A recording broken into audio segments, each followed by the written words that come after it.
Kasi po, mayroon akong kapatid na may asawa siya at nagkaroon sila ng 4 na anak. And then for the long time na nagsama sila, hindi sila nakasal sa simbahan, kundi sa huwes lang. And then, namatay na lang yung asawa niya, hindi sila nakasal talaga sa simbahan. So ngayon, ang tanong ko po, ano po ang naging kasalanan or magiging kasalanan ng kapatid ko sa Diyos sa sitwasyon na ganito? Na siya buhay pa, pero yung asawa niya patay na, pero hindi sila nakasal sa simbahan. Bilang we are Catholic. Oh, okay. So, okay. Yung kapatid niyong buhay, anong kasalanan niya? Yung buhay? Yes. Okay. Malinaw po yun. Okay. So, anuin po muna natin kung ano ba yung tinuturo ng simbahan. Hindi po tayo magtuturo sa atin. Sige, pwedeng ibigay yon, bro. Yung sa natin ng marriage, bro Jando. There cannot exist a valid marriage between Christian Catholic persons without being a sacrament. Those who live in or have only the civil marriage are public sinners. They cannot receive the Holy Communion nor the absolution until they marry in the church or separate one from the other. Hindi ko sabihin, aware naman po ako na yung sa civil, hindi yun sa simbahan. What I mean, gusto ko lang magkaroon ng brief answer na ano ba ang naging kasalanan ng kapatid ko sa estadong ganito na buhay pa siya, namatay yung asawa niya, na hindi sila nakasal sa simbahan. Yun lang yun. Okay, so sige, kung basahin ko na lang po para mas mabilis. Sabi rito, those who live in or have only civil marriage are public sinners. So yung kasalanan ng mo during that time nung magkasama sila, public sinners siya. Pag public sinners, medyo mabigat po to kasi sabi rito, they cannot receive Holy Communion. So that's a mortal sin. Ibig sabihin nun, yung kasalanan ng kapatid nyo. Nor they can even have an absolution. So hindi pwede magkumpisal, hindi sila pwedeng bigyan ng absolution until they marry in the church or separate one from another. So yung kapatid nyo during that time, no? Ngayon medyo actually sa mata ng Diyos po, yung pong civil, hindi po sila talaga hindi pa sila mag-asawa, kapatid. Mag-girlfriend lang sila. So kahit saan mo tingnan po, no, kahit i-search nyo lahat ng mga nanonood ngayon, i-check nyo lang, Catholic Answers, is civil marriage valid in the church? Sasabihin, no. It's not acceptable in the church. Ibig sabihin, hindi acceptable kay God. So much aware of that, Brad Angel. Yes. Kasi we are talagang Catholic mong sarado, sabi nga. Yes. Kaya lang, Sandali po. di ko lang maintindihan kung bakit tumagal yung panahon na. Ngayon kasi yung kapatid ko, mayroong mga apo na, may mga manugang na, yung mga so parang yun ang gusto ko lang maklaro ba, na ano ba ang kasalanan niya sa Diyos. At hinayaan niyang namatay na lang yung asawa niya na hindi sila nakasal sa simbahan. Yun lang yun. Ito nga po, itutuloy po natin. Inumpisa. Hello, te. Ate Mia. Hi, Bro Jando. Wala bang nakapag-advise sa kapatid mo na magpakasal? Hindi. Actually, lahat kami, kaya lang, hindi ko talaga alam kung... Ano yung reason niya, Timot? Hindi siya nagpakasal, te? Anong reason niya? Siguro, there is a party, which is long time ago naman na. Siguro, lang din ang naging hindrance. Hindi ba siya... Kami lahat. Hindi ba siya gumawa ng paraan para makasal sila? Kung meron mang ibang reason, di ba siya gumawa ng paraan? Bro, itutuloy ko lang yung sagot ko. Maganda kasi nandun sa momentum eh. Pakinggan niyo po muna yung sagot. Pagdating sa mga advices, ginawa naman ang lahat. Kahit ni Papa, ni Mama, ni buhay pa sila. Pero talagang hindi nagkaroon ng pagkakataon. Kaya nga ito ngayon ako, parang guilty ba ako na gusto ko lang malaman kung ano ba Sige, para malaman natin. Sige, te, para malaman natin, te, Brother Angel, ibigay mo ang sagot na hinahanap niya. Sandali po ha. Thank you, brother. Una nga po, okay. Una po, yung po sinabi natin, sinasabi ng simbahan ngayon, yung exact word, ano bang kasalanan niya? Nandun na tayo ngayon, so Yes, pupunta yes. na ako doon. Yes. They are public sinners. Anong kasalanan? Tama yung tanong nyo. Inumpisahan ko, doon po sa sinasabi ng, sandali po doon po sa sinasabi ng simbahan, na sinasabing, if this is not accepted yung civil marriage, that means hindi po sila kasal sa Diyos. In other words, anong bang kasalanan niya? Tanong niyo po, no? Ang tawag doon, fornication.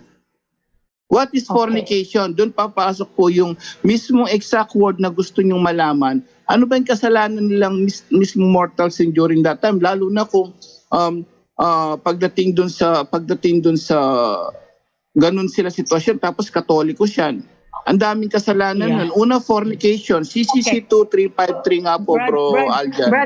Okay, narito CCC 2353. Fornication is carnal union between an unmarried man and unmarried woman. It is gravely contrary to the dignity of persons and of human sexuality, which is naturally ordered to the good of spouses and the generation on and education of children. Moreover, it is a grave scandal when there is a corruption of the young.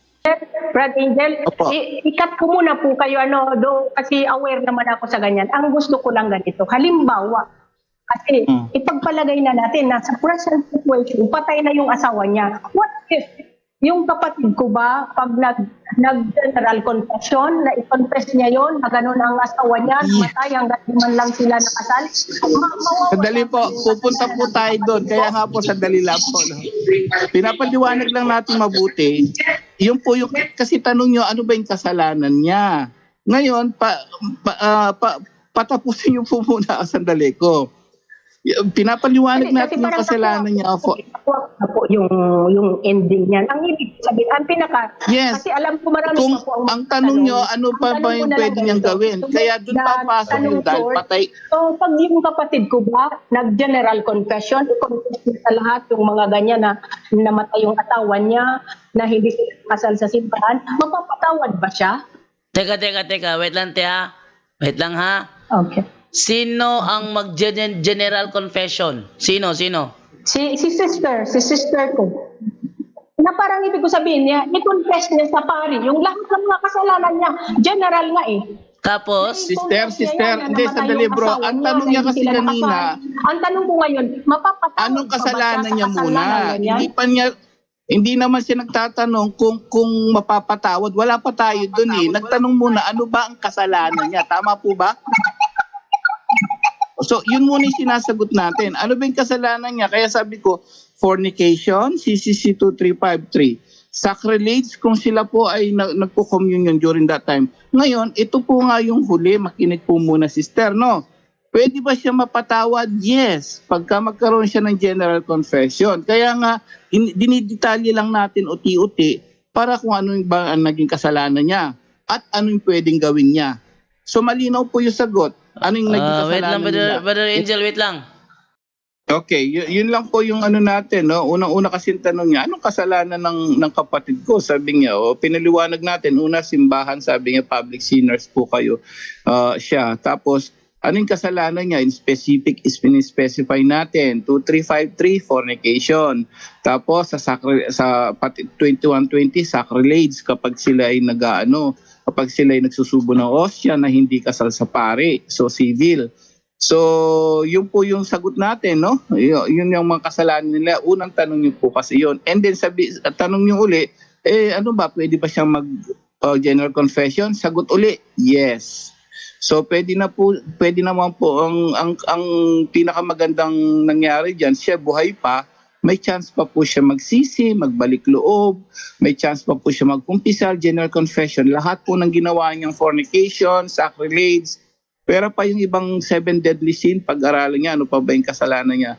So general confession po, mapapatawad siya. At salamat sa Diyos, buhay pa siya, may pag-asa po siyang, may pag-asa po, no? Kay, ang nakakatakot yung asawa niya, no? Na baka hindi nakapagsisi. Pero kung nakapagsisi yun, may chance. Pero kung hindi nakapagsisi yun, delikado po yun, no? Ayaw naman natin mag-judge. Sabi sa 1035 na CCC, immediately you will go to hell, sabi ng katikism natin, kung nakamatay mo mortal sin. Pero dun sa side naman ng sister nyo po na buhay, salamat sa Diyos, buhay siya. Pwede po siya magkumpisal para mapatawad sa lahat ng kasalanan niya. Yun po yung sagot, kapatid. Sana maunawaan natin. Brother Jando, pwede bang pang tatlong question? Follow up lang. Kasi itong kapatid ko na ito, Brother Jando, ang 4 na anak niya, lahat din may asawa na, pero hindi rin kasal sa simbahan, lahat puro lang huwes. Ngayon, patong ulit sa kapatid ko, di ba? Yung kasalanan. Yes, Kasi patong. magulang siya eh. Yes, Tapos patong. yung mga anak niya, Yes. may mga asawa din, hindi rin kasal sa Yes. simbahan, puro lang din sa huwes. Yes, patong Ano na naman talaga ang yun. kasalanan dito na mga anak niya? Naalala ko si ano. Ang hirap, Ah, Brother Jando. Sino ba yan, Brother Angel? Si Padre Pio ba yan, Brother Angel? May sinabihan siyang mamamatay tao. Tapos sabi naman nung sinabihan niya na wala akong pinatay. Sabi ni Padre Pio na yung anak mo, pinatay mo ang kaluluwa ng anak mo. Pinababayaan mo siyang mag-asawa ng hindi kasal. Sino ba? Si Padre Pio ba yung Brother Angel? Nakalimutan ko, narinig Yes, ko yun yata minsan si eh. Padre Pio. Oo. And that's a sin of omission ang tawag po dyan, sister, no? Ano ba yung sin of omission? Okay. Yung sinasabi natin sa bago mag-umpisa yung misa, yung inaamin ko, no, na ako'y nagkasala sa isip, sa salita, sa gawa, at sa aking pagkukulang. So may pagkukulang, ang kala ng ibang tao, normal lang ang pagkukulang mo, pinababayaan ko lang, bahala na siya ang anak ko. Yan po ay sin of omission at napakalaki talaga niyan sa kaluluwa ng ano. Yun yung sinasabi ni, alam ko rin si Padre Pio yun, na ano niya yun, no? Na nadidiscern niya yung tao kung ano yung ginagawa niya. So, yun po yung ano doon, kasalanan niya. That's a sin of omission at grave sin yun because kaluluwa kasi ng mga anak niya nakasalalay. Yeah. Kaya ito ang Kasi sobra sabihan akong niya. nalulungkot. Yes. Pero pag sinabihan naman niya po yun, ayaw talaga nila. Batas na simbahan po naman, tsaka dito sa Biblia, ayon sa aklat ng Ezekiel, sabi ni God kay Ezekiel during that time, sabi niya, sabihan mo sila. Pero pagka hindi sila sumunod, wala ka ng ano. Pero dapat sabihan. Ngayon, kung ayaw nila sumunod, wala nang pananugutan si sister po, yung nanay. Na po sa buhay kapag yung sobra kang concerned sa pamilya mo, tapos di ka mapakinggan. Sobra talagang I felt sorry. Anyway, thank you, Brother Jando. Let's put mo por punto. Yun. Thank you po. Sige, thank you. Maraming salamat. Okay, thank you. Salamat sa Diyos. Opo. Okay, thank you. Salamat po, Brother. Okay. Brother Aljan, back to you sa Zoom.